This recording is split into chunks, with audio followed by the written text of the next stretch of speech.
Hi guys, the killers game ఇది ఒక సినిమాకి టైటిల్ కరెక్ట్గా పెట్టాను నన్ను అడిగితే. ఎందుకంటే ఇది ఒక లాస్ట్ రిలీజ్ అయిన యూఎస్ వాళ్ళది, ఇప్పుడైతే తెలుగులో డబ్ చేసి రిలీజ్ చేశారు. ఇది ఒక యాక్షన్ డ్రామా అండ్ థ్రిల్లర్గా అయితే ఉంటుంది. పర్లేదు ఫ్రెండ్స్, యాక్షన్ లవర్స్కి మాత్రం కొంచెం కనెక్ట్ అయ్యే ఛాన్స్ ఉంది. మిగతా వాళ్ళకి మ్యాక్సిమం నచ్చకపోవచ్చు.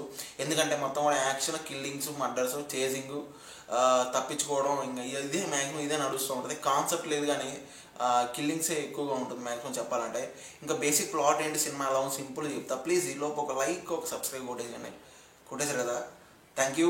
ఇంకా బేసిక్ ప్లాట్ ఏంటంటే, హీరో జాయ్కి ఒక ఎక్స్పీరియన్స్ కిల్లర్ అనమాట. తనకేంటి ఒక అన్ఎక్స్పెక్టెడ్గా ఒక డిసీజ్ అనేది రావడం జరుగుతుంది. ఒక 3 monthsలో చనిపోతాడు. తను చనిపోతారని చెప్పి తెలియడం వల్ల ఒక డిసీజ్ని 3 months తను మెయింటైన్ చేయలేక తను తను చంపేయమని చెప్పి ఒక కాంట్రాక్ట్ కిల్లింగ్ లాగా ఇచ్చేస్తాడు అనమాట.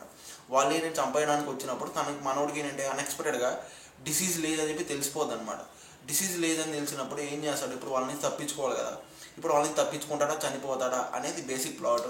ఇంకా సినిమా ఎలా ఉంది ఏంటి అని మాట్లాడాలంటే, స్టార్టింగ్ నుంచి ఎండ్ వరకు కూడా మొత్తం కూడా యాక్షన్ అండ్ కిల్లింగ్స్ మీద ఉంటుంది.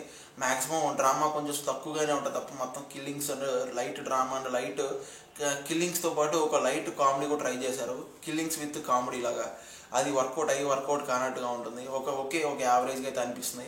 చెప్పాను కదా, మ్యాక్సిమం కొంచెం యాక్షన్ లవర్స్ కొంచెం కనెక్ట్ అయ్యే ఛాన్స్ ఉంది. ఇంకా తెలుగు డబ్బింగ్ కానీ, ఇంకా బ్యాక్గ్రౌండ్ స్కోర్ కానీ, వీళ్ళ ఓవరాల్ పర్ఫార్మెన్స్ కానీ అంతా ఓకేగా ఉంటుంది. పర్లేదు, 1 time వాచబుల్ అనిపించింది. ఇంకా మ్యాక్సిమం అయితే యాక్షన్ లవర్స్ కొంచెం నచ్చే ఛాన్స్ ఎక్కువగా ఉంది ఫ్రెండ్స్, ఓకేనా. ఇంకా ఈ మూవీకి ఓవరాల్గా నా రేటింగ్ అది ఇక్కడ ఇస్తున్నా, చూసేయండి. ఎంతమంది తెలుగు డబ్బింగ్ మూవీస్ చూడడం ఇష్టం ఉంటుంది కామెంట్ చేయండి. Thank you.